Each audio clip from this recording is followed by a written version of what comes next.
The first slam echoed like a gunshot, rattling the air around us. By the time we realized the sound was moving closer, it was already too late. I grew up in a small town where there wasn't much for teenagers to do at night besides drive around aimlessly or sneak into places we weren't supposed to be. That's how my friends and I ended up inside the old middle school.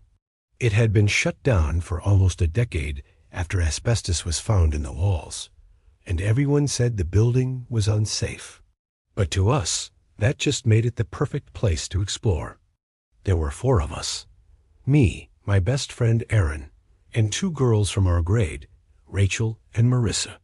We all brought flashlights, though Erin insisted we mostly use our phones so we wouldn't draw attention from the street.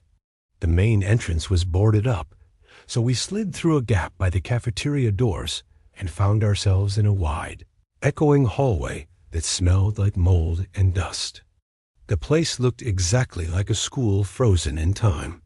Bulletin boards with faded flyers still hung crooked on the walls. Trophies sat clouded with grime in display cases, and rows of rusty lockers stretched as far as the light would reach. Every step we took made the air stir, kicking up dust motes that floated in our flashlight beams. At first, it was fun. We laughed as we dared each other to open random lockers, most of which were empty or full of old papers fused into solid blocks of yellowed pulp. But the deeper we went, the quieter things got. It was as if the building itself was swallowing our voices. We turned down a long hallway, lined on both sides with lockers. The air felt heavier there, and I noticed it was colder too. Rachel made a joke about how this was the kind of hallway where something bad always happens in horror movies. We laughed nervously, but no one argued with her. That's when we heard it, slam.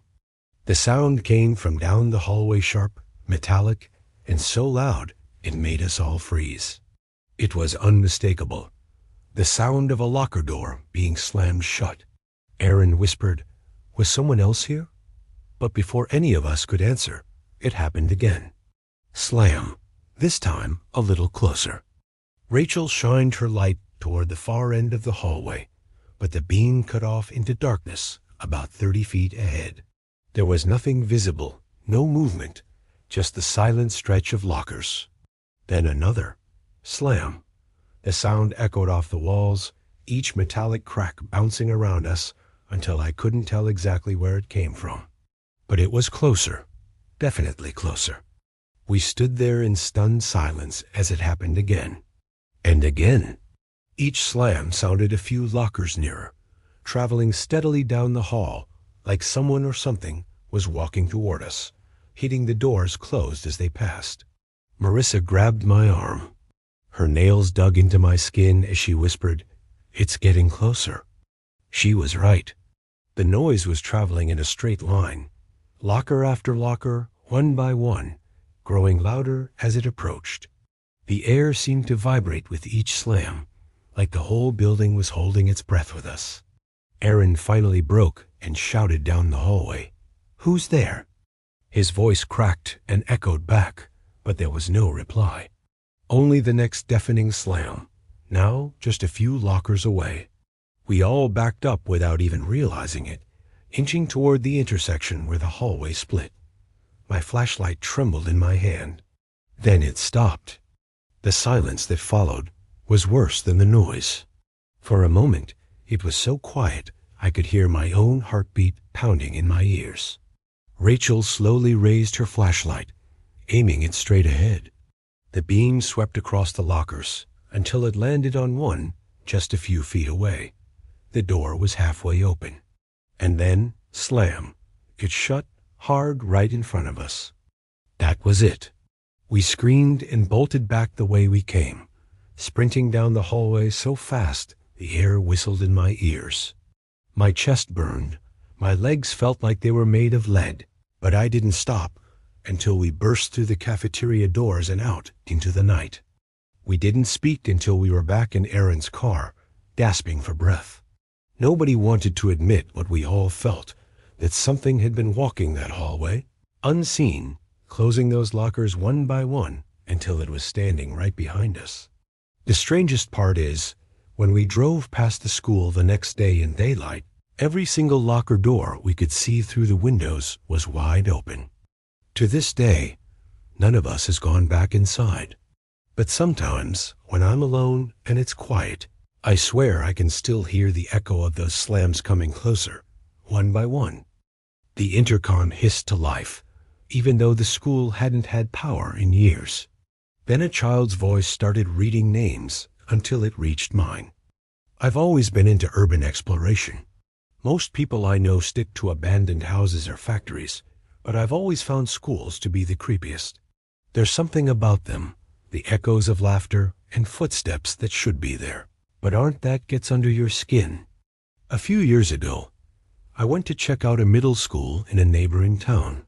It had been closed for about 15 years after severe storm damage left parts of the roof unsafe.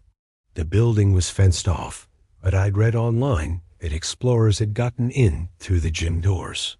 I went one evening just before sunset, armed with my flashlight and camera. Getting inside was surprisingly easy. The gym smelled like mildew, and broken glass crunched under my boots as I walked in. Basketball hoops still hung on either end, nets shredded and dangling like cobwebs. The bleachers were pulled out halfway, covered in a thick layer of dust. My footsteps echoed like I was walking in a cave. The place had an eerie stillness to it, the kind of silence that makes you feel like you shouldn't break it. I spent a while taking pictures of graffiti and old banners, most of which had faded to pale, unreadable rags. That's when I heard the faint crackle of an intercom speaker. I froze. The sound came from high above me, near the corner of the gym ceiling. It was the exact hiss I remembered from my own school days, right before morning announcements. The building had no electricity. There was no reason it should have made a sound. At first I thought I imagined it, but then came the voice. It was faint, scratchy, and childlike. A boy's voice, maybe around 12 years old. It spoke slowly, clearly, as though reading from a list. Adams, here. Bailey, here. Carter, here. I stood dead still, my flashlight trembling in my grip. The voice was calling attendance. It moved down the list of names I didn't recognize, one after another, each followed by the same quiet word. Here. What chilled me was the second voice. It was different every time, sometimes higher pitched, sometimes deeper, but always distant, always muffled, as though dozens of unseen children were answering from classrooms that no longer existed. I wanted to believe it was some kind of leftover recording, maybe kids who had once gone here. But the longer it went on, the less it sounded like a recording. There were pauses, hesitations, the kind of imperfections that come with something being performed live. I backed slowly toward the exit doors, never taking my eyes off the dark corners of the gym. The voice went on. Danielle's here. Ellis, here. Franklin. The pause after Franklin's name seemed longer. I almost let myself relax, thinking maybe the broadcast had ended, until the boy's voice continued. Gray, that was my last name. My blood ran cold. It said it again, louder, like it was waiting. Gray. I didn't answer. I couldn't move. My entire body was locked up in ice. Then came the reply, clear and close, not from the intercom, but from right behind me. Here. I spun around so fast I nearly dropped my flashlight, but there was nothing. Just the echo of my own ragged breathing bouncing off the gym walls.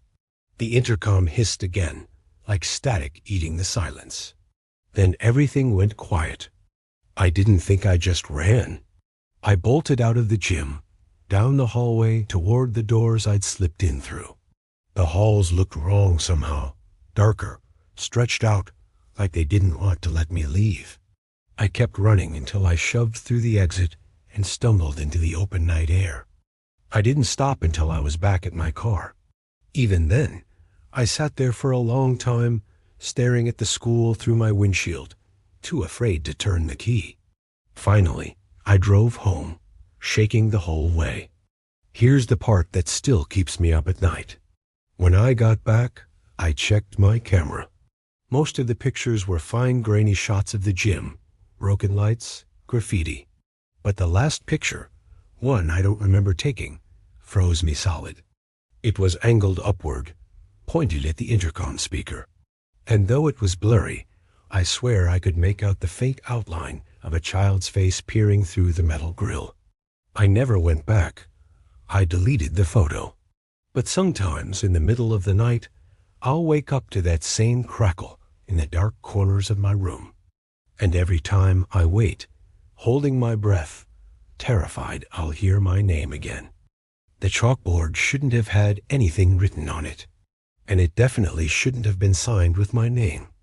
I've been a photographer for over 10 years, and abandoned buildings have always been my favorite subject. There's something hauntingly beautiful about the decay peeling paint, broken windows, desks, or furniture left to rot where people once sat. Every picture feels like capturing a ghost of the past. A few years ago, I drove out to explore an old elementary school about 40 minutes from my town. It had been shut down for nearly 20 years, left to crumble at the edge of a quiet residential neighborhood. Most people said the place was unsafe, but I had explored worse. The morning was overcast, and I figured the lighting would be perfect for the kind of eerie shots I like to take. I slipped in through a side entrance where the door had long been pried open. The first thing that hit me was the smell damp wood, mildew, and something faintly sour, like paper that had been wet for too long. My boots echoed across the cracked tile floors as I made my way down the hallway, shining my flashlight into each room I passed. Classrooms looked exactly as you'd expect. Overturned desks, cabinets pried open, textbooks strewn across the floor and fused into piles by water damage. Some chalkboards still had faint writing on them, math problems, doodles, half-erased sentences from the last day the school was open. I'd been in there about half an hour when I stepped into a classroom near the far end of the second floor. It was darker than the others, the blinds all drawn and cracked with mold. I swept my flashlight across the room, and that's when I saw it. The chalkboard wasn't faded like the others. It was clean, and in the center of it, written in fresh white chalk, were the words, "Welcome back." Beneath it was a line that made my stomach drop. My name. For a second, I thought maybe someone was messing with me. I'd posted online about going to the school, and maybe some other explorer had gotten there first. But the chalk looked new sharp edges, no smudging. I walked closer and ran my fingers lightly across the letters. The chalk dust rubbed off onto my skin. It had been written recently, very recently. The air in that room felt colder than the hallway. My breath fogged faintly in the beam of my flashlight, though the rest of the school hadn't been anywhere near that cold. I snapped a quick photo, more out of instinct than artistry, and decided to leave that classroom alone. But as I turned to go, I heard something behind me, a faint squeak, like chalk against a board. I froze, my flashlight beam quivering against the floor. Slowly, I turned back toward the chalkboard. Another line had been added beneath my name. "Don't leave yet." My mouth went dry. The chalk was still in the tray below the board, lying at a slight angle like someone had just set it down. I backed toward the doorway, heart hammering. Every instinct screamed at me to run, but I forced myself to walk, each step heavy with the feeling that I was being watched. The hallway outside looked darker than I remembered, shadows stretching longer than they should have. I told myself to just get out, get back to the stairwell, and leave. But as I passed the next classroom, something caught my eye. On that chalkboard, faint but legible, were the words, "Stay with us." The next classroom. Almost time. Every board I passed now had something written on it. None of it had been there when I first walked down that hall.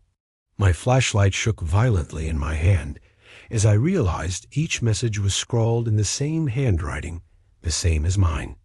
When I reached the stairwell door, I grabbed the handle and pulled. It wouldn't budge. I yanked harder, my palms sweating, but it was like it had been welded shut. Then faintly, from the classroom I had just left, I heard it. The squeak of chalk, slow and deliberate, dragging across the board. I didn't want to look. I knew I shouldn't, but something made me turn back down the hallway. From where I stood, I could just barely see into that classroom. My flashlight caught the edge of the chalkboard. And there, written in huge letters that hadn't been there before, was a single word. Here. The chalk clattered to the floor on its own. That was enough. I don't even remember how I got out, only that I finally stumbled back into the daylight, gasping like I'd been drowning. I ran straight to my car, heart pounding, and drove home without looking back. When I got home, I checked my camera. Every photo was normal, except for the one I'd taken of the first message. In that picture, there was something behind the writing faint, like a reflection. A figure, standing at the board, facing me. I haven't gone back to that school since. But sometimes, when I'm reviewing photos late at night, I'll see a faint smudge in the corner of a frame, like chalk dust caught in the air. And once, I swear I found words faintly scrawled on the inside of my apartment window. Welcome back. The chair was already moving when we walked in. It was spinning, slow and steady, as though someone had just stood up from it. Back when I was in college, a few friends and I were into urban exploring. We'd pick old factories, abandoned houses, or forgotten buildings, and sneak in at night to take photos. One of the creepiest places we ever visited was the abandoned middle school in our town. It had been shut down for over a decade after budget cuts, left to rot with broken windows and rusted fences keeping most people out. There were 4 of us that night, me, my friend Marcus, and 2 others, Haley and Dan. We climbed in through a window near the back and found ourselves in a hallway full of lockers. The smell hit immediately mildew, old paper, and something stale, like air that hadn't been breathed in for years. Our flashlights cut through the dust, catching faded posters about school dances and safety drills still taped to the walls. We explored the classrooms first. They were mostly what you'd expect desks covered in graffiti, chalkboards half erased, papers strewn across the floor. The silence was heavy, broken only by the squeak of our shoes and the occasional drip of water from a leaky ceiling tile. Marcus was the one who suggested checking out the office. He said that was where the real creepy stuff usually happened. Trophies, student files, maybe even personal belongings left behind. The idea made us all a little uneasy, but of course we agreed. The office area was at the front of the school, down a narrow hallway. The further we went, the more oppressive it felt. The temperature seemed to drop, and the air grew thicker, harder to breathe. Finally, we reached a door with frosted glass still intact. The letters, though faded, were just barely readable. Principal. The door wasn't locked. Haley pushed it open, and we all stepped inside. That's when we saw it. The principal's chair, an old leather swivel chair, was slowly spinning in the center of the room. It turned in perfect silence, the kind of steady motion you'd expect if someone had just stood up and given it a push. But there was no one there. We all stopped dead. My flashlight beam trembled in my hand as I watched the chair turn. It rotated one full circle, then another, before gradually slowing. Finally, it stopped. It stopped facing us. No one spoke. The 4 of us just stood frozen in the doorway, our breaths shallow. Marcus broke the silence with a nervous laugh. Probably just the draft, he whispered, though the windows were sealed tight and the air was dead still. We stepped inside cautiously. The office looked like it had been abandoned midday. Papers were still scattered across the desk. A half-empty mug coated with dust sat beside a rusted nameplate, and filing cabinets stood open like someone had been rifling through them. The chair, though, was what we couldn't take our eyes off. Dan muttered, "I don't like this," and started backing toward the door. That's when we all heard it, a faint creak, like leather stretching under weight. The chair shifted. It tilted slightly, the kind of motion that happens when someone leans forward in it. Only no one was sitting there. Haley gasped, and Marcus swore under his breath. My stomach knotted so tightly it hurt. I could swear the air in that room grew colder with every second, like something unseen was drawing the heat out of us. Then, in the silence, we heard something else. A faint sound from behind the desk. A soft, deliberate tapping, like fingernails against wood. We all froze, flashlights aimed at the desk. The tapping continued, slow and steady. 1, 2, 3, pause.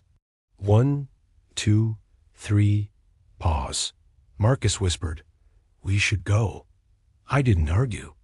None of us did. We backed toward the door, trying not to make a sound. My heart was hammering so hard, I thought it might burst out of my chest. Just as we reached the threshold, the chair suddenly spun again, violent this time. It whipped around so fast it nearly slammed into the desk, then stopped abruptly, once again facing us. That broke us. We bolted down the hallway, not daring to look back. Our footsteps thundered against the tiles as we sprinted toward the broken window we'd climbed through. We didn't stop until we were outside, gasping for breath in the cool night air. None of us said much on the ride home. We didn't need to.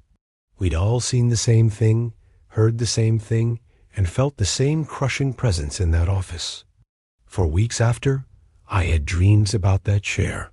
Dreams where I was standing in the office again, watching it spin on its own. But in the dreams, it never stopped facing me. It kept turning over and over until finally I'd see someone sitting there. I never saw the figure's face, but I always woke up right before it leaned forward, as if it was about to speak. And sometimes, even now, when I sit alone at night, I swear I hear that faint tapping again, 3 times. Always 3. You? The bell rang once, sharp and clear, though the school had been abandoned for over a decade. And when it rang again, I realized it wasn't signaling the end of the day, it was signaling me. I've been into urban exploration for years, and schools have always been my favorite places to document. They hold a strange kind of energy, like the echoes of thousands of voices still linger in the walls. So when I heard about an abandoned high school, about 40 minutes from where I live, I knew I had to check it out. I went on a Sunday night, which in hindsight was a mistake. I figured it would be quieter, less chance of being spotted by cops or nosy neighbors. By the time I slipped in through a side door with my camera and flashlight, the sky outside was dark. The first thing that struck me was how intact everything was. Most abandoned schools are gutted windows smashed, graffiti everywhere. This one was different. The halls were dusty, but lockers stood in neat rows, bulletin boards still had old flyers pinned to them, and the floors, though scuffed and cracked, were mostly clear. It felt less like a ruin and more like a school frozen in time. I wandered the main hallway, taking pictures of the trophy cases and faded posters for school dances. My footsteps echoed unnaturally loud, bouncing back at me from every direction. The air smelled stale, tinged with rust and mold. That's when I heard it, burying. The sound of a school bell, shrill, metallic, unmistakable, shattered the silence. I froze where I stood, heart racing. There was no power in the building, no reason for a bell to go off. But it had, loud enough to rattle the glass in the trophy cases. My first thought was that maybe I'd triggered something, like a motion sensor hooked to a leftover system. But the sound didn't make sense. It wasn't random. It was familiar. The exact tone of the end-of-day bell I remembered from my own high school years. The echoes faded, and the building sank back into silence. I told myself it was in my head, some weird trick of memory. I almost believed that until it rang again. This time, it was closer. The sound reverberated through the hallways, rolling toward me like a wave. My flashlight beam quivered against the walls as I turned in circles, trying to pinpoint where it came from. But the acoustics of the school made it impossible. It was everywhere at once. I told myself I should leave, but some part of me couldn't. My curiosity overpowered my fear, at least for a moment. I followed the sound deeper into the school, through halls lined with empty classrooms.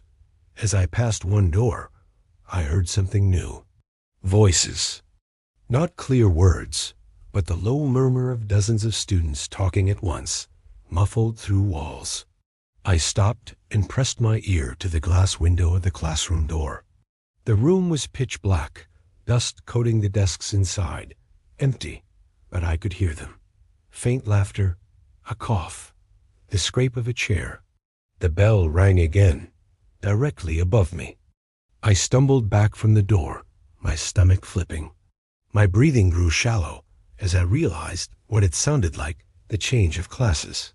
The bell, the chatter, the shuffle of unseen footsteps echoing down the hall. Only the building was empty. Completely, undeniably empty. I turned and ran toward the exit, flashlight beam bouncing wildly. My footsteps slammed against the tile, echoing alongside 100 phantom ones that didn't belong to me. The sound grew louder, closer, like a stampede rushing the halls. I reached the main doors and yanked the handle. Locked. Every exit I tried was the same, the crash bar refusing to budge. My chest tightened as panic clawed its way through me. Then the bell rang again, so loud it shook the walls. For a split second, everything stopped. The phantom footsteps, the voices, even the air itself seemed to hold its breath. Then, from just behind me, I heard it. A voice, clear, close, spoken into the silence. "You're late." I spun around, flashlight sweeping across the empty hallway. There was nothing there. Nothing but rows of lockers and classroom doors staring back at me. The bell rang one final time. Longer this time, drawn out as if it wasn't signaling dismissal, but the end of something else entirely. I don't remember how I got out. I must have found a window or forced open a side door, but the memory is blank. I just know that one moment I was inside, heart hammering in the dark, and the next I was outside, gasping for breath under the cold night sky. I never went back, and I never will. But sometimes, late at night, when my apartment is quiet, I swear I hear it again, that sharp, metallic bell echoing faintly in the distance. And every time, I can't shake the feeling it's not ringing to dismiss me. It's ringing to call me back. "You?" Her face was pale, pressed against the glass of the second-floor window. And when I looked again, she was smiling at me. I used to take a back road to and from work, a 2-lane street that cut past woods and old farmland. It was quieter, faster, and I didn't mind the extra few miles. Along that road sat a condemned elementary school, boarded up and fenced off for years. I'd passed it countless times and barely paid attention, just another decaying building too expensive to tear down. One late evening in the fall, I was driving home after staying late at work. The sun had already dipped, and the road was swallowed in shadows. As I passed the school, I glanced up at it out of habit. That's when I saw her. A little girl. She was standing at one of the second-floor classroom windows, her face barely visible through the grime-covered glass. She didn't move, didn't blink, just stared down at me with wide, dark eyes. At first, I thought I was mistaken. Maybe it was graffiti or a trick of the light. But then her head tilted ever so slightly, like she was following the motion of my car. The image burned itself into my mind. I kept driving, but my chest tightened the farther I got from the school.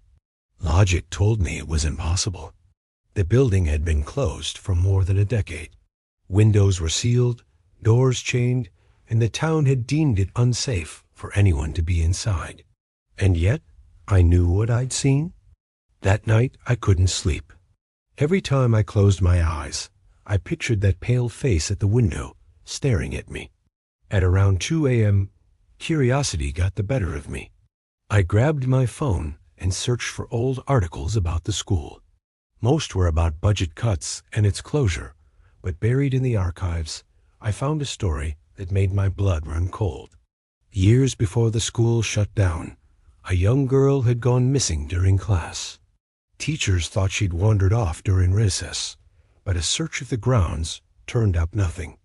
The theory was that she'd been abducted, but no suspect was ever found. She was never seen again. I tried to convince myself it was a coincidence. The girl at the window couldn't be her. It had to have been something else. A poster, a reflection, anything. But 2 days later, driving home again at dusk, I slowed near the school and looked up. She was there. Same window, same pale face. This time she smiled. I gripped the wheel so hard, my knuckles turned white and pressed the gas, speeding away without looking back. My heart was pounding, sweat prickling my forehead, despite the chill outside. The worst part? The smile didn't look playful or innocent. It looked knowing. After that, I avoided the back road for a while. I took the highway instead, even though it added an extra half hour to my commute. But one night, after heavy traffic, I gave in and took the shortcut. As I approached the school, my stomach sank. The windows loomed in the dark, rows of empty eyes staring into the road. Against my better judgment, I glanced up at the second floor. Not only was she there again, this time she wasn't alone. 3 more pale faces were pressed to the glass beside hers, all children, all staring down at me in perfect stillness. I slammed my foot on the accelerator and didn't let up until I was home. That night, I swore to myself I'd never drive that road again. But knowing something is there, watching, makes it impossible to forget.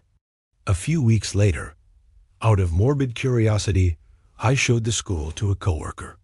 We parked across the street during daylight, staring up at the windows. They were filthy, streaked with years of grime, empty. "Doesn't look like anything's up there," my coworker said with a shrug. And that was true in daylight. But as we stood there, a chill crept up my spine. I could almost feel eyes on me, pressing from behind the darkened glass. That night, I woke up to a sound that didn't belong. A sharp tapping, like fingernails on glass. It was coming from my bedroom window. I froze in bed, barely daring to breathe. Slowly, I turned my head. There, through the faint reflection of the streetlight outside, I saw her. The same little girl, face pressed to my window now, smiling wide. And just before she faded into the dark, I noticed the others behind her. Rows of children, crowding the glass, waiting. The rubble filled the stairwell, sealing the basement off completely. But the footsteps kept climbing closer, one heavy step at a time. Back in high school, my best friend Tyler and I were obsessed with abandoned places. We weren't reckless thrill seekers. We just liked the history, the atmosphere, the creepiness of standing somewhere frozen in time. The old middle school in our town was the crown jewel of those spots. Everyone said the basement was the scariest part, and one night we decided to check it out. We entered through a broken door near the gym. The air inside was thick with dust and mold, the kind that makes your throat itch. We clicked on our flashlights and followed the long hallway until we found a door marked basement access. It was dented, rusted, but unlocked. The stairwell beyond dropped into darkness, the walls lined with flaking paint. A damp, earthy smell drifted up, mixed with something sour I couldn't place. Each step creaked under our weight as we descended, the echoes bouncing strangely, as if the basement were much larger than it should have been. When we finally reached the bottom, we found our way blocked. A pile of concrete, wood, and rebar filled the bottom of the stairwell, packed so tightly it looked deliberate, like someone had intentionally sealed the basement off. "Guess that's it," Tyler muttered, sounding half relieved. I lifted my flashlight over the debris. Beyond it, the darkness seemed to stretch forever. No light reflected back, no sign of walls or a floor, just black, endless space. That's when we heard it. A single footstep, heavy, solid. It came from the other side of the rubble. Tyler froze beside me. We stared at each other, neither of us wanting to admit we'd heard it. Then another step came. And another. The rhythm was slow and deliberate, like someone climbing stairs with all the time in the world. Except there were no stairs beyond the collapse. There was nothing but rubble and whatever void stretched behind it. Probably falling rocks, Tyler whispered, though his voice shook. But the sound wasn't random. Each step landed with weight, the unmistakable thud of a boot on concrete. And it was getting closer. The hairs on the back of my neck rose. My flashlight shook in my hand as the beam danced across the rubble. Dust shifted at the top of the pile, little pebbles rolling down as if disturbed by movement on the other side. "Let's go," I hissed, tugging on Tyler's arm. But he just stared at the debris, eyes wide. "There's someone down there." The footsteps grew louder, now only a few steps away from reaching the top of the blocked stairwell. And then silence. The air was so still I could hear the blood rushing in my ears. We waited, breath shallow, the beam of my flashlight trained on the highest point of the rubble. A shadow moved. It wasn't the kind of shadow cast by our lights. It was darker, denser, like something blocking out the air itself. It shifted just behind the pile, slow and purposeful, as if whatever was down there knew we were watching. Tyler finally snapped out of it. "Run." We bolted up the stairs, our footsteps slamming against the concrete. Behind us, the rubble shifted violently, the grinding of stone and wood echoing through the stairwell. I didn't look back. I couldn't. When we burst into the hallway above, the door slammed shut behind us with a force that shook the floor. I spun, expecting to see Tyler pulling it closed, but he was standing right beside me, just as terrified as I was. The door handle rattled. Once, twice, then it went still. We stood there, paralyzed, until we finally forced ourselves to run all the way back to the exit and out into the night air.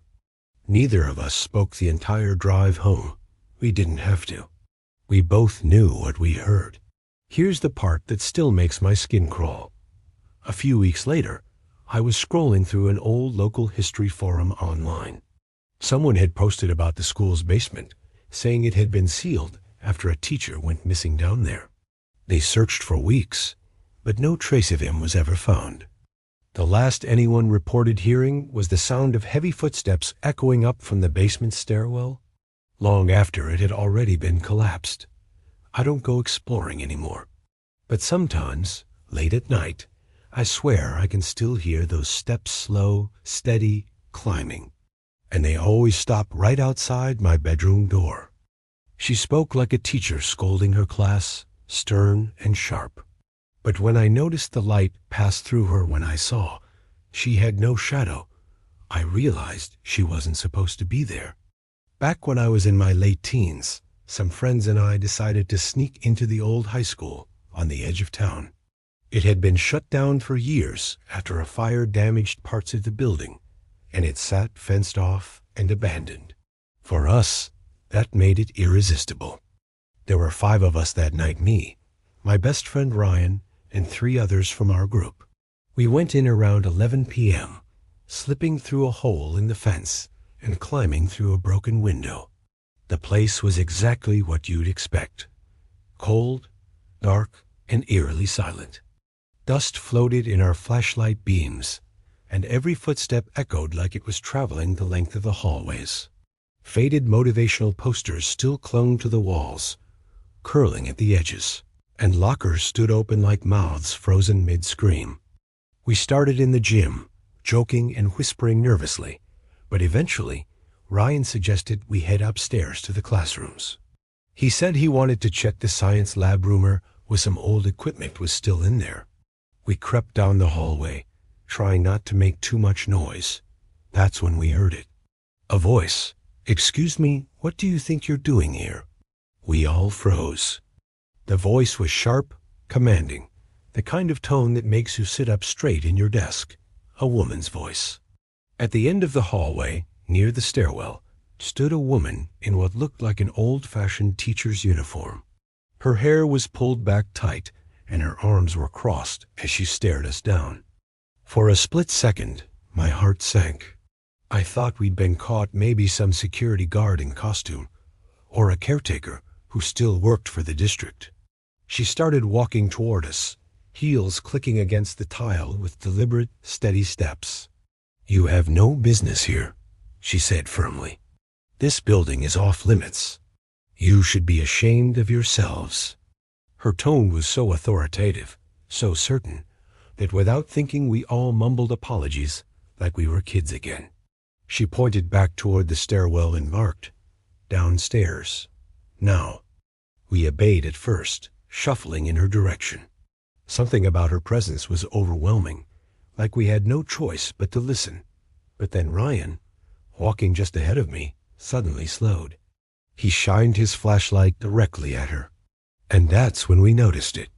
The light cut across the hallway, spilling shadows behind each of us, long, distorted shapes stretching along the floor and walls. But not her. She had none. The beam passed right through her legs, illuminating the tiles beneath as if she wasn't really there. Ryan muttered, "What the hell?" and took a step back. The woman stopped mid-stride. Her expression tightened into something unnatural, her lips curling into the faintest smile. "Is there a problem?" she asked, her voice softer now, but colder. That was the moment the spell broke. We bolted. The five of us turned and sprinted down the opposite hallway, our footsteps thundering, flashlights bouncing wildly against the walls. Behind us, her heels clicked faster, louder, somehow keeping pace that we were running full speed. "Stop running," she shouted, her voice echoing through the corridors, impossibly loud, almost inhuman. We cut into the stairwell, nearly tripping over each other as we pounded down the steps. The air grew colder with every level we descended, so cold that my breath fogged in front of me. I swear I could feel her presence just behind us, her voice calling after us, demanding we stop. We burst out into the ground floor hallway, racing for the exit we'd come through. The broken window was just ahead when Ryan suddenly yanked me to a stop. "Look," he gasped. At the far end of the hallway, past the window, she was already standing there, perfectly still, hands folded neatly in front of her, watching us. There was no way she could have gotten ahead of us. We didn't wait to figure it out. We dove through the window, scraping our hands and knees on the glass, and sprinted across the grass until we reached the road. Only when we were back under the streetlights did we finally slow down, all of us gasping, swearing, shaking. We never went back after that. None of us ever saw her again, though sometimes Ryan swears he hears her voice when he's alone, sharp and scolding, telling him to sit up straight or pay attention. As for me, there's one thing I can't get out of my head. When I glanced back at her in that hallway, just before we escaped, she wasn't smiling anymore. She was mouthing something. I couldn't hear the words, but I could read them perfectly. "You'll be back." The gym was silent and black, our flashlights cutting only a few feet ahead. Then the overhead lights roared on, revealing rows of desks that hadn't been there before. I've done my fair share of urban exploration, but one night still haunts me more than any other. It was the night I explored the abandoned high school on the north end of town. The building had been closed for over a decade after mold and structural issues made it unsafe. Most people avoided it, but a couple of my friends, Josh and Brandon, were eager to check it out. I brought my camera along, hoping for some eerie shots. We got inside through a door near the cafeteria. The air inside was heavy, stale, and carried a faint smell of mildew mixed with dust. Our flashlights sliced through the dark as we made our way toward the gym, which was rumored to be massive. When we finally pushed open the heavy double doors, the darkness inside was absolute. The beam of my flashlight barely reached halfway across. The room swallowed our footsteps, the echoes bouncing around strangely, as if the gym were bigger than it should have been. "Feels like a cave," Josh muttered. His voice sounded distant, carried up into the rafters. We walked further inside, our lights catching pieces of the basketball court, a cracked floor, shredded nets dangling from the hoops. The bleachers loomed on either side, shadowed and empty. That's when it happened. Without warning, the overhead lights flickered on with a deafening electrical buzz. Dozens of fluorescents blazed to life, flooding the gym with blinding white light. We all froze, squinting against the sudden brightness. And then we saw them. Rows of desks. Hundreds of them, lined up in perfect formation across the gym floor, facing the far wall like it was the front of a classroom. Each desk had a chair tucked neatly beneath it, as though waiting for students to sit down. But we hadn't seen any of that in the dark. Moments before, the gym had been empty. The three of us stood there in stunned silence. Brandon whispered, "What the hell?" But his voice trailed off as we realized something worse. Books sat open on top of them. Pencils rested in the grooves. One desk even had a backpack slung over the chair. It all looked recent, like class was still in session, and we had just walked in late. I lifted my camera and snapped a photo, the shutter echoing too loudly in the silence. That single click made my stomach drop, because in the stillness that followed, I heard it very faint, but unmistakable.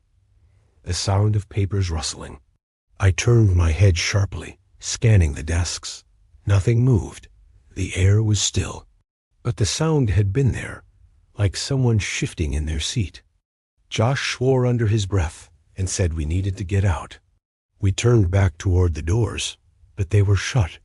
We hadn't closed them. Brandon jogged forward and pushed at the crash bars, but they wouldn't budge. Locked from the outside somehow. Behind us, a sound echoed through the gym. The squeak of a chair sliding against the floor. We spun back around. One of the desks, about 3 rows in, was pulled out slightly, the chair angled like someone had just stood up. But there was no one there. Then another chair moved, and another. One by one, scraping across the floor, a sound growing louder as more and more of them shifted. The desks stayed perfectly still, but the chairs slid out as if invisible students were rising to their feet. Panic surged through me. I shouted at Brandon to try the doors again, but before he could, the lights flickered overhead. The gym plunged back into total blackness. We screamed, our flashlights darting wildly across the space, beams cutting across empty desks. Or at least they looked empty. Shadows seemed to dart just outside the edges of the light, shapes shifting where there shouldn't be any movement. And then, from the far end of the gym, we heard it.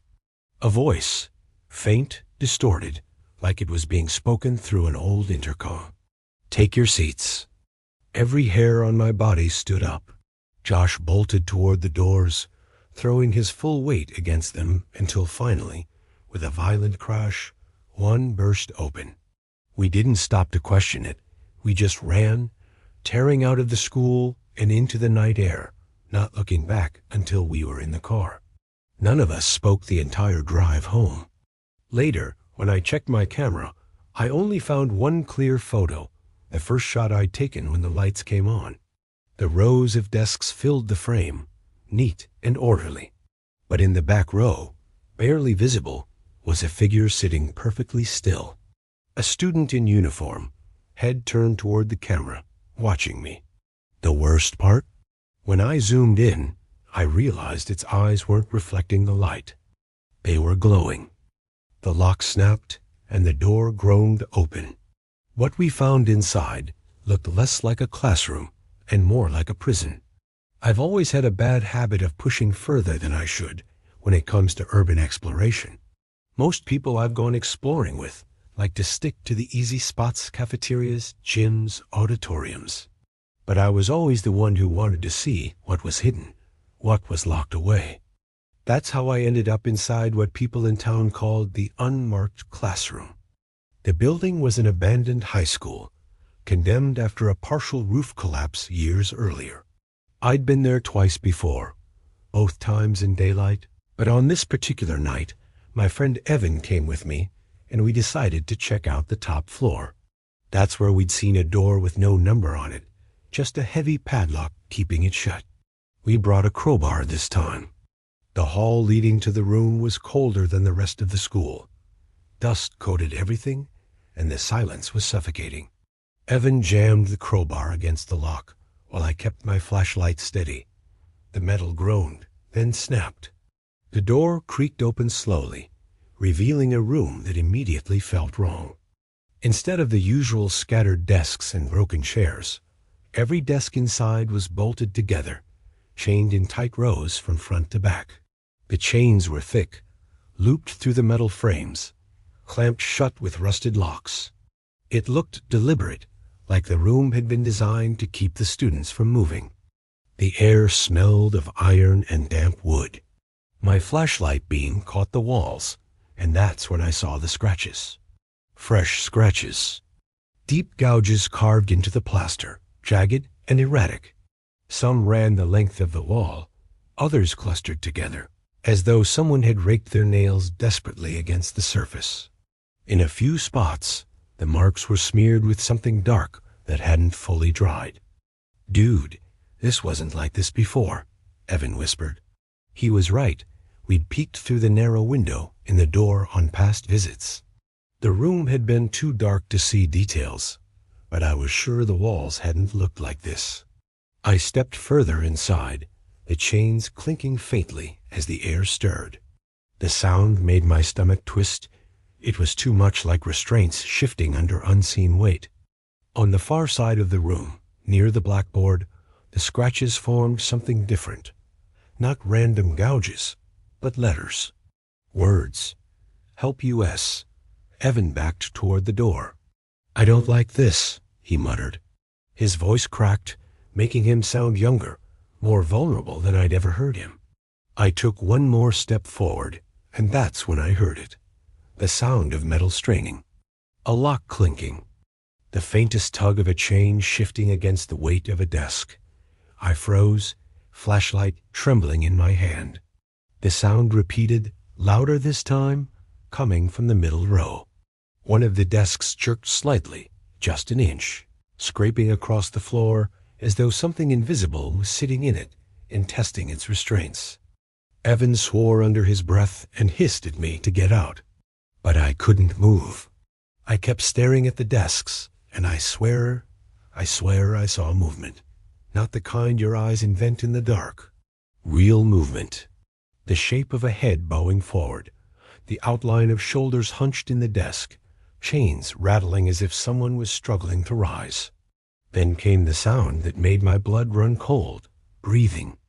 Dozens of breaths, shallow and ragged, filling the room all at once. The air grew hot and heavy, like every desk was suddenly occupied by something struggling to breathe. Evan grabbed my arm and yanked me backward, breaking my trance. The moment we stumbled into the hallway, the door slammed shut behind us with a force so violent the frame shook. We didn't stop running until we were outside, gasping for air under the night sky. Neither of us spoke for a long time. Finally, Evan said, "There were people in there." His voice shook like he didn't believe his own words. I wanted to argue, but I couldn't, because when I closed my eyes, I still saw the scratches on the wall. Not just the ones that said "Help US." There was another set, deeper, scrawled into the wood near the door. They said, "Don't open again." And every time I drive past that school, I think about how the desks moved, how the chains rattled, and how whoever or whatever was in there still might be waiting for someone else to break the lock. The locker door groaned open after years of rust sealing it shut. Inside, the backpack looked brand new, like its owner was coming back for it any minute. I've been fascinated by abandoned schools for years, and one of the creepiest places I ever explored was an old middle school on the outskirts of my town. It had been closed for over 15 years, condemned after water damage ruined most of the structure. Locals said the building was unsafe, but to me, that made it irresistible. I went in on a late afternoon in October, when the sky was overcast and the hallways inside were nearly pitch black. The air smelled of mildew and rust, every step crunching on broken glass or disintegrating tile. My flashlight cut across long rows of lockers, most of them busted open, filled with nothing but soggy paper or graffiti. But one row at the far end caught my attention. Most of the lockers there hung open or had their doors ripped clean off, except for one. It stood perfectly closed, its surface streaked with rust but still intact. A heavy padlock dangled from it, corroded and fused into place. Something about it felt wrong, like it shouldn't still be untouched after all these years. Curiosity got the better of me. I pried at the lock with a screwdriver I kept in my bag for just that reason. The corroded metal finally snapped, and I tugged the door open. The smell that drifted out wasn't the rot or mildew I expected. It smelled normal, like a faint trace of fabric softener, impossibly preserved. Inside sat a child's backpack. It was bright blue, with cartoon characters stitched on the front pocket. The fabric wasn't frayed, wasn't dirty. It looked brand new, like someone had left it there yesterday. My chest tightened as I reached for it. The zipper moved smoothly. No rust, no stiffness. Inside were school supplies, all perfectly preserved. Sharpened pencils, a neat stack of folders, and a lunchbox. I unlatched the lunchbox, expecting something foul. Instead, I found a sandwich wrapped in plastic, fresh as if it had just been made that morning. The bread was soft, the lettuce crisp. My hand shook as I set it back down. None of it made sense. I dug deeper into the bag and found a notebook. The name scrawled inside the front cover made my stomach drop. It was my last name. Not a distant relative, not a coincidence. My family isn't big. The name was written in a handwriting eerily similar to my own, only more childish, as though I had written it years ago. That's when I heard it. The metallic click of another locker opening. The sound echoed down the hallway, followed by another. And another. One by one, doors creaked and slammed, as if invisible hands were testing every locker in the row. I backed away, clutching the backpack against my chest without realizing it. The hallway grew colder, my breath fogging in the beam of my flashlight. Then, clear as day, I heard footsteps, small ones. Not heavy boots or adult strides, but the light patter of children's shoes running across tile. They were coming from behind me. I spun around, flashlight beam sweeping across the hallway. Nothing. Only more rows of rusted lockers and broken classroom doors. But the footsteps didn't stop. They circled me, darting from one side of the hallway to the other. Too fast and too many to be just one person. The lockers rattled violently now, as though something inside was trying to force its way out. A child's voice cut through the noise, soft and close, whispering right beside my ear. "Where's my backpack?" I dropped it instantly. The sound of it hitting the ground was deafening in the silence that followed. Everything stopped. The rattling, the footsteps, the whispers. The hallway was dead still again, as if nothing had happened. I didn't waste a second. I bolted out of the building, my flashlight beam jerking wildly as I sprinted through the corridors and out into the cold evening air. I never went back, but here's the part that still keeps me awake at night. A week later, while digging through some old boxes in my parents' attic, I found a photograph from when I was in elementary school.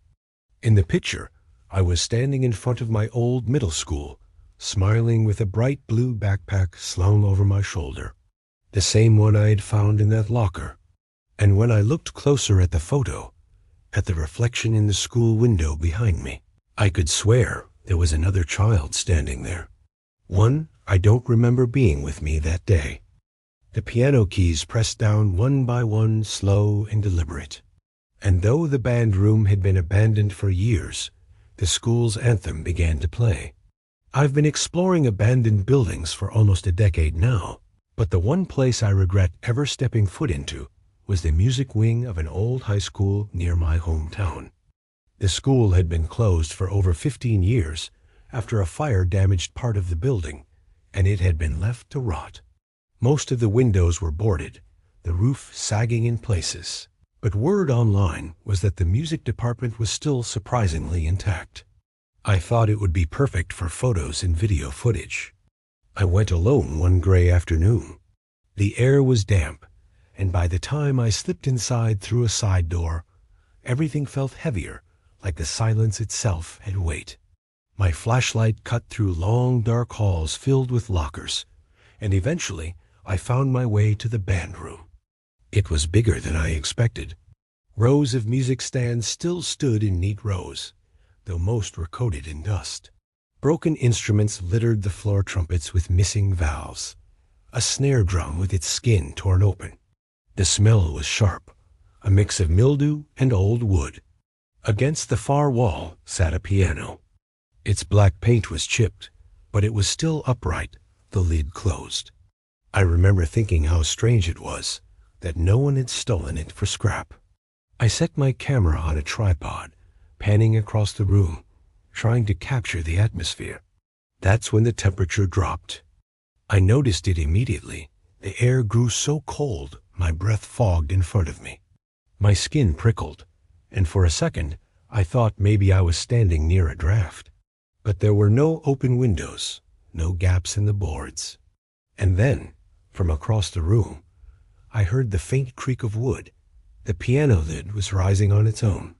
Slowly, with a groan of rusted hinges, it lifted, exposing the yellowed keys beneath. I froze, staring, my camera still rolling.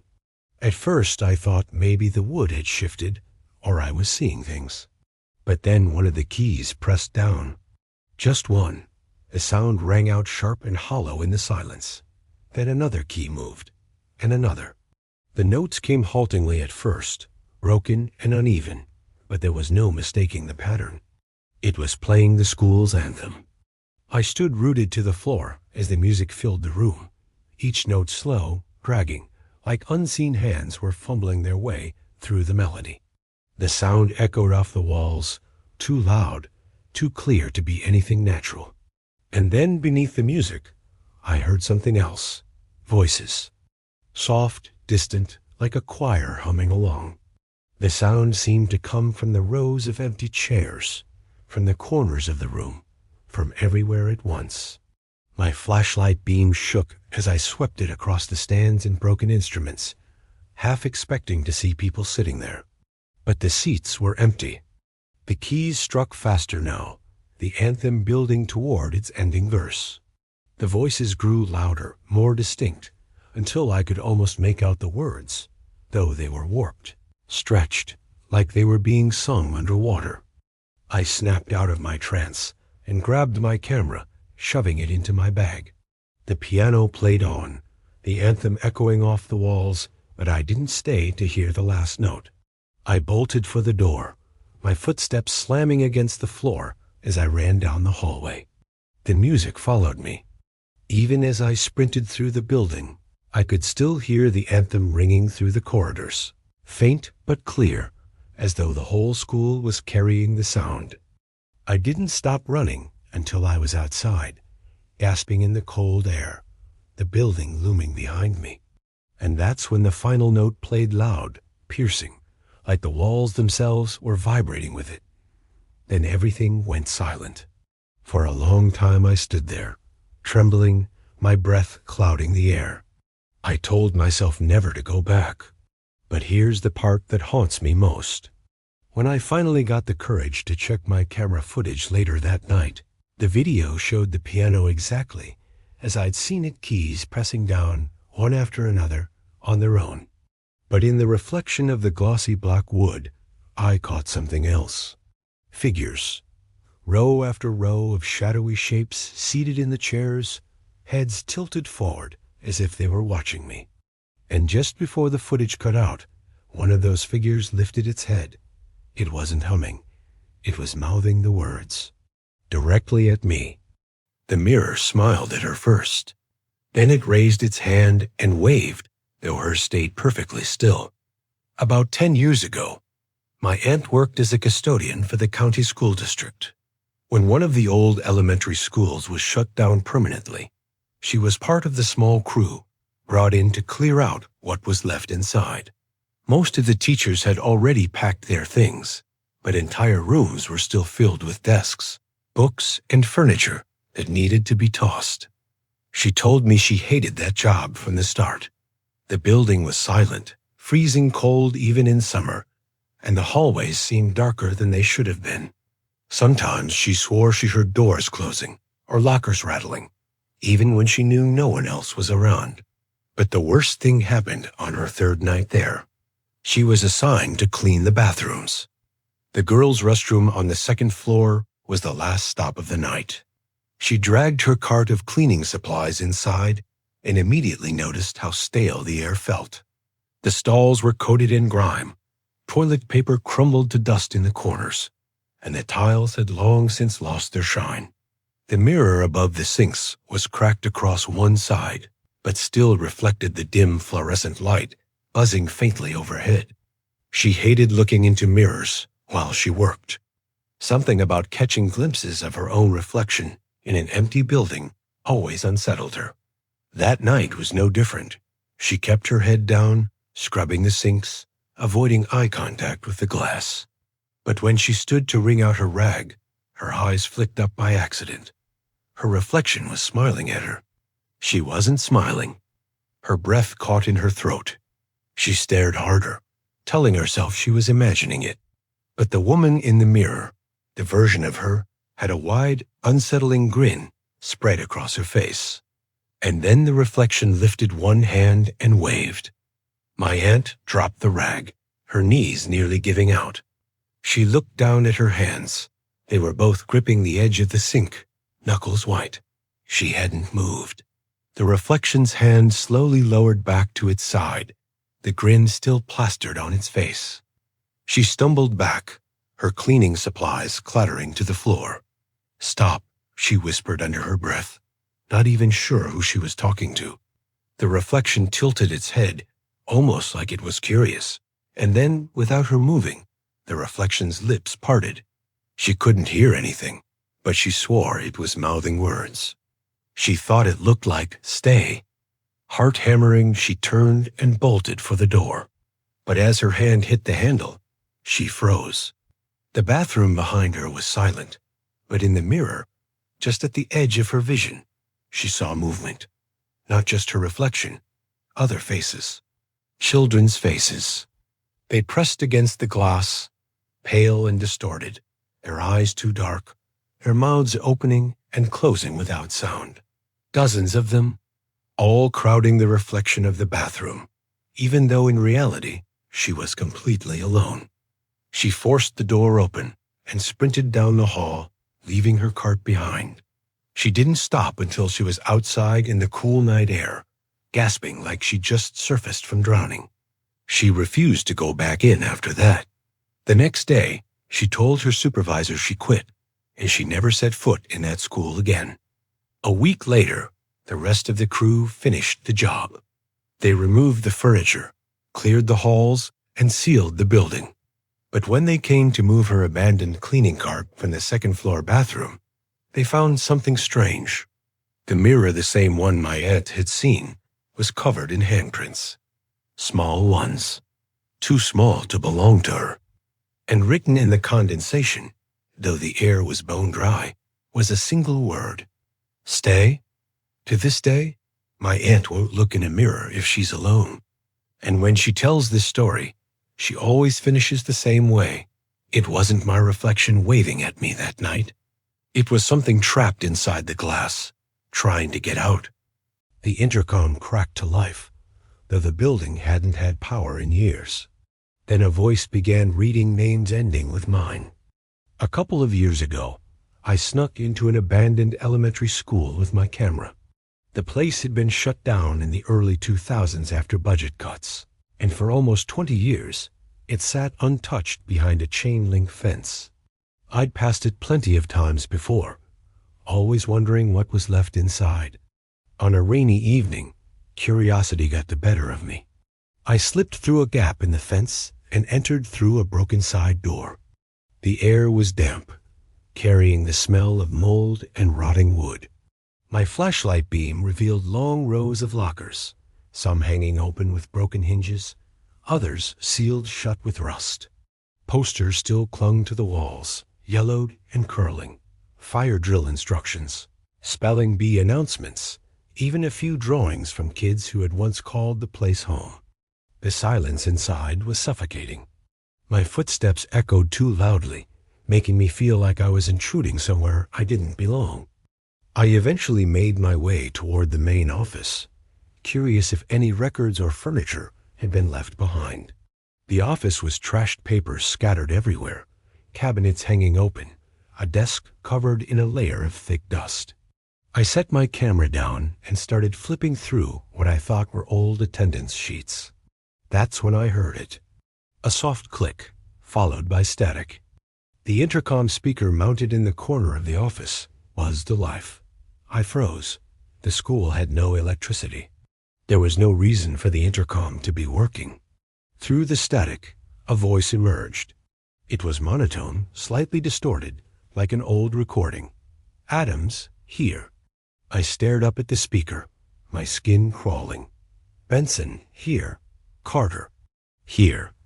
The voice continued, reading a list of names slowly, each one followed by that same faint reply. Here. At first, I thought maybe it was some leftover recording from when the school was open.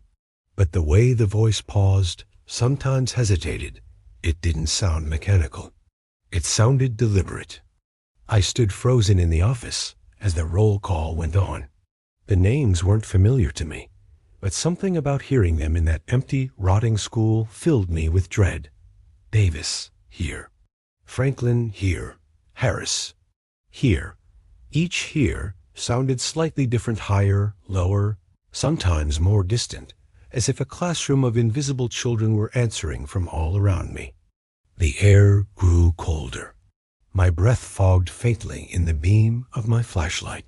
I wanted to leave, but some part of me couldn't move, like I had to hear the list finish. Then the voice spoke again. Mitchell, here. And then it said my name, clear, unmistakable. It read my name. My mouth went dry. My legs locked beneath me. I hadn't told anyone I was going there. There was no way my name could have been on any list. Before I could react, the intercom crackled again, but this time the voice changed. It dropped in tone, deeper, rougher, like the sound of static twisting into words. Absent. The word cut through the silence like a blade. The intercom went dead. For a moment, all I heard was my own heartbeat, pounding so hard it made me dizzy. Then, faintly, from the hallway outside the office, I heard footsteps. Slow, heavy, coming closer. I grabbed my camera and ran. I didn't even bother turning off my flashlight as I sprinted down the hallway, the beam jerking wildly across the lockers and broken doors. The footsteps followed, steady and deliberate, echoing off the walls. I cut through the cafeteria, hurdled overturned tables, and shoved through the side door I'd come in from. Rain hit my face like needles as I stumbled into the night, gasping for breath. I didn't stop running until I was back in my car. I slammed the doors shut, locked them, and sat there shaking, staring at the dark silhouette of the school. The intercom was silent now.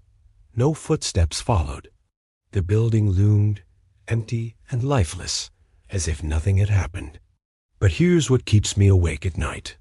When I played back my footage later, I expected to hear nothing but my own frantic breathing and the sound of my shoes on the floor. But just before I ran, right after the intercom said my name, another voice whispered on the recording. It was faint, almost drowned in static, but I could make out the words clearly. Present. The laughter came first high-pitched, joyful, echoing across the empty courtyard. But the swings were still, and I was the only one there. I used to explore abandoned places with my camera, hoping to capture the eerie beauty of decay. Old schools were my favorite, frozen in time, halls lined with lockers, classrooms full of dust and silence. But one visit made me swear off exploring forever. It was an elementary school on the edge of town. Shut down for over 15 years, the place was fenced off and left to rot.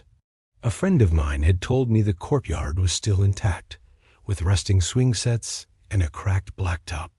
That night, I decided to see for myself.